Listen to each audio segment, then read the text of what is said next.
Bonjour les amis, j'espère que vous allez tous très bien. Très content de vous retrouver pour cette nouvelle vidéo dans laquelle on va parler aujourd'hui de la rumeur qui envoie Victor Gyökeres au FC Barcelone. Alors je pense que vous le connaissez déjà tous aujourd'hui maintenant. C'est une pépite suédoise qui est en train d'éblouir la planète football et beaucoup de rumeurs sont déjà en train de l'envoyer dans plusieurs gros clubs européens en vue du mercato d'été qui arrive parce qu'on sait qu'avec les performances qu'il a actuellement et un joueur Sporting va peut faire l'enfeu là-bas. Donc il y a plein de clubs qui sont intéressés. Et d'après les premières informations qu'on a eues de la presse barcelonaise, Deco serait déjà également sur le dossier en représentant bien sûr les intérêts du FC Barcelone. Donc dans cette vidéo, on va parler un peu du joueur. Est-ce qu'il est Barça compatible, ses qualités, ses défauts, bref. Et qu'est-ce que j'en pense? Est-ce qu'on devrait le recruter ou pas en fin de vidéo? Alors avant d'aller plus loin, je vous exhorte à liker la vidéo, à vous abonner si ce n'est pas encore fait. Ça fait du bien, ça soutient la chaîne et c'est gratuit. Donc sans plus tarder, on va commencer déjà par le premier point que moi j'ai envie d'aborder, c'est qui est le joueur. On va le présenter très rapidement. Alors comme je l'ai dit en intro, Victor Gyökeres, c'est un international suédois. Il a 26 ans et il évolue au Sporting Portugal, qui est bien sûr un club portugais. Et il est notamment passé par plusieurs clubs avant d'en arriver là. Il faut savoir qu'il a 26 ans, donc il a eu le temps de faire plusieurs clubs. Il a explosé récemment avec le Sporting Portugal, mais avant il est passé par Coventry City en Angleterre, Brighton également en Angleterre, et puis d'autres clubs également en Allemagne et tout. Mais il a explosé un peu tardivement au Sporting Portugal. Donc ça, c'est juste pour la partie présentation. On ne va pas perdre de temps sur ça. Alors pour poursuivre maintenant, on va enchaîner avec ses qualités. Alors déjà, la première qualité qui saute aux yeux quand on le voit, quand on voit le bonhomme, quand on voit cette stat et tout, c'est tout simplement la finition. Ça, c'est une qualité indéniable et c'est la meilleure qualité qu'on demande à un neuf. Et ça, il l'a en lui parce que quand on voit ses stats, ça parle clairement pour lui. En championnat cette saison, il a joué 11 matchs et il a marqué 16 buts. Ça veut dire qu'il a un ratio de plus d'un but par match en championnat. Et en Ligue des Champions, il en est à 5 buts en seulement 4 matchs. Donc un triplé contre Manchester City. On ne parle pas de buts marqués contre des équipes moyennes. Tout 7 contre City, il y a eu 2 pénaltys, mais il fait quand même un match largement abouti contre Manchester City. Donc franchement, c'est des stats qui comptent. Et en Ligue des Champions, il est le meilleur buteur. Meilleur buteur, je vais dire, avec Harry Kane qui a 5 buts aussi, Lewandowski et Rafinha qui en sont à 5 également. Donc c'est quand même pas n'importe qui. On parle de la meilleure compétition européenne. Certes, c'est que les matchs de poule, mais déjà être en tête des classements des buteurs, c'est quand même une confirmation de tout ce qu'il fait en championnat, parce qu'on peut se dire en voyant ces stats en championnat que ce n'est que le championnat portugais, mais là, le confirmer également en Ligue des Champions, c'est très fort. Donc la finition, je pense que c'est la qualité la plus évidente chez lui. La deuxième qualité que moi je le trouve, en tout cas du peu que j'ai vu, des vidéos également du match contre City, c'est la puissance qu'il dégage.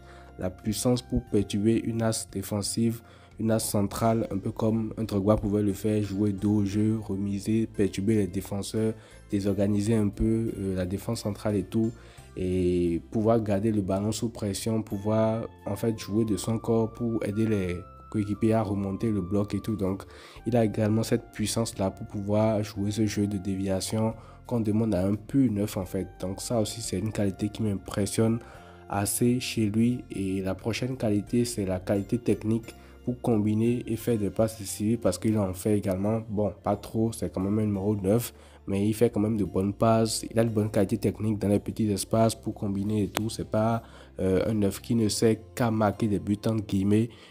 Il sait le faire, mais il a encore beaucoup d'autres qualités, comme la combinaison avec ses joueurs et tout. Pas d'un niveau de Benzema par exemple, mais c'est quand même un joueur qui ne fait pas tâche pour conserver le ballon, pour jouer dans des petits espaces, dans des grands espaces, trouver ses coéquipiers et tout. Donc voilà, ça aussi c'est quand même très important, surtout dans le football moderne où quand tu es numéro 9, généralement tu touches très peu de ballons et tu es obligé de compenser maintenant avec une certaine qualité technique pour pouvoir combiner avec tes coéquipiers, souvent parce qu'aujourd'hui le football a tellement évolué que tu ne peux plus te cantonner au simple fait de marquer quand tu es numéro 9. Donc ça c'est une qualité très importante. Et également en tant que qualité technique, je pense que ça c'est un deuxième aspect de sa qualité technique. Il a une très bonne conduite de balle. C'est-à-dire qu'il peut porter le ballon vers l'avant. Il n'est pas toujours là à faire le dernier geste uniquement fini, mettre son dans une position contre le défenseur, partir, rentrer dans sa course, marquer. Non, il peut également bien conduire le ballon et il peut également dribbler avant de marquer des buts, parce qu'on le voit sur la plupart de ses buts, ça finit toujours avec un dribble d'abord avant de finir et tout. Donc il a une très bonne conduite de balle également. Il peut porter le ballon sur quelques mètres avant de pouvoir finir, avant de passer un ballon, avant de, je sais pas, orienter le jeu et tout. Donc ça aussi c'est très très important pour un numéro 9. Donc globalement, quand on voit ses qualités comme ça, on peut se dire que c'est un 9 qui est quand même hyper complet sur le papier, avec tout ce qu'il montre, avec les stats qu'il a, avec les qualités que je viens d'énumérer. Ça a quand même l'air d'être le 9 parfait. Maintenant, pour un club comme le Barça, recruter un joueur comme ça, il y a toujours des interrogations, peu importe le niveau qu'il a, peu importe ce qui se passe et tout. Donc déjà, concernant les interrogations, on peut se dire que quand on voit tout ce que je viens de dire là sur le papier, il n'y a peut-être aucune interrogation, mais, ça reste un joueur de 26 ans, 7, c'est encore très jeune. Et pour un joueur, un attaquant comme ça, il a encore beaucoup d'années au haut niveau. Je pense qu'il peut encore faire 6 ou 7 ans au haut niveau. Quand on voit Lewandowski par exemple, qui est déjà à 36 ans et qui pourtant est en train de beaucoup performer, on se dit qu'il a encore beaucoup d'années dans les jambes au haut niveau. Donc le prendre serait une très bonne idée. Mais c'est un joueur de 26 ans et à côté de ça, tu as Erling Haaland qui a 24 ans, qui est un joueur beaucoup plus confirmé que lui dans la mesure où il a déjà joué dans un grand club. Lui, l'interrogation principale à son niveau, je pense que c'est pas ses qualités, c'est pas tout ce qui est bon sur le terrain, mais c'est plus le fait de jouer dans un grand club parce que oui, tu fais ce que tu fais avec le Sporting, tu fais ça en championnat, tu fais ça en Ligue des Champions également, tu es le meilleur buteur, mais tu le fais en étant dans une équipe où l'exigence n'est pas maximale en fait. Si aujourd'hui ou demain le Sporting perd 2 matchs d'affilée, on ne parle pas de crise. Quand tu vas partir dans un club comme le Barça, chaque match qui est perdu, c'est en quelque sorte une mini-crise. Il y aura des polémiques, il y aura des comptes à rendre par-ci, par-là. Donc, la pression est totalement différente. Donc, c'est peut-être l'interrogation qu'on va se poser par rapport à Victor Gyökeres. Sinon, en termes de qualité, puis je pense qu'il coche toutes les cases. Mais est-ce qu'il peut maintenir la pression du haut niveau? Est-ce qu'il peut tout le temps être performant tous les 2 jours, tous les 3 jours? Est-ce qu'il peut s'habituer à cette pression-là? Est-ce qu'il peut endosser la responsabilité également? Parce que être numéro 9 au Barça, c'est ça. En fait, tu endosses également la responsabilité offensive de tout ce que l'équipe propose. Si tu es moins performant, on va t'attaquer. Même si l'équipe tourne bien à côté, là, on va te demander pourquoi tes stats ne sont pas bonnes et tout. Donc, ça demande vraiment autre chose, en fait, de jouer au Barça. Et justement, par rapport à ça, il y a un Erling Haaland, comme je l'ai dit, qui a 24 ans à côté, qui l'a déjà fait parce qu'il est passé par Dortmund après. Il est allé à City, il a confirmé, il a gagné la Ligue des Champions. C'est même lui le joueur qui a changé en quelque sorte la manière de jouer de Pep pour lui permettre de gagner cette Ligue des Champions là parce que c'est un pur neuf lui. Donc lui il a déjà prouvé dans un très très grand club qui demande à gagner tout le temps.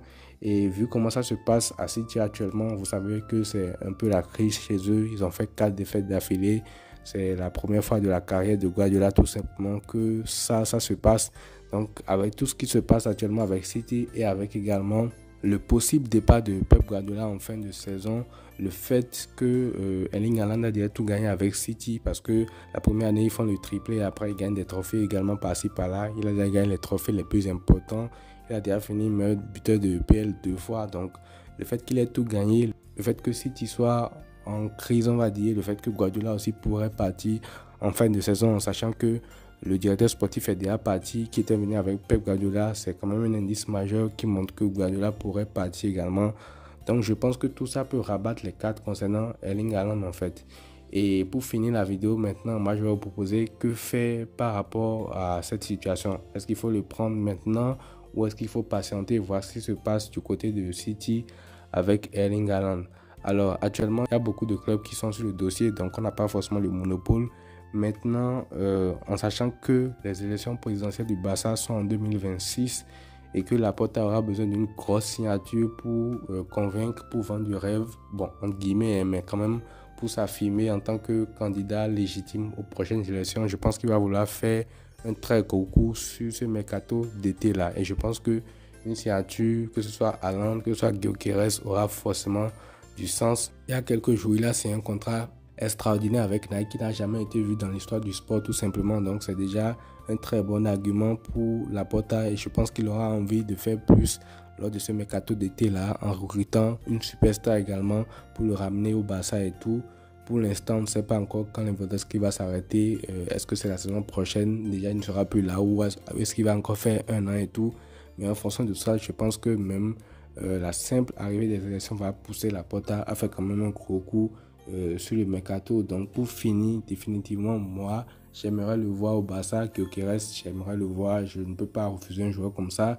Mais s'il y a possibilité de faire Haaland à côté, je préférerais quand même avoir l'attaquant norvégien qui a déjà prouvé dans un grand club. Là, il n'y a plus de certitude. Tu le mets au Barça, tu sais qu'il va performer de suite. Donc voilà mon avis à moi. J'aimerais savoir vraiment vos avis à vous dans les commentaires. N'hésitez pas à me les dire, je vous lirai. Ça m'intéresse vraiment de savoir qu'est-ce que vous pensez. Est-ce qu'il faut attendre Erling Haaland ou alors est-ce qu'il faut tout de suite sauter sur l'opportunité Gyökeres? Prenez tout soin de vous les amis et à très vite.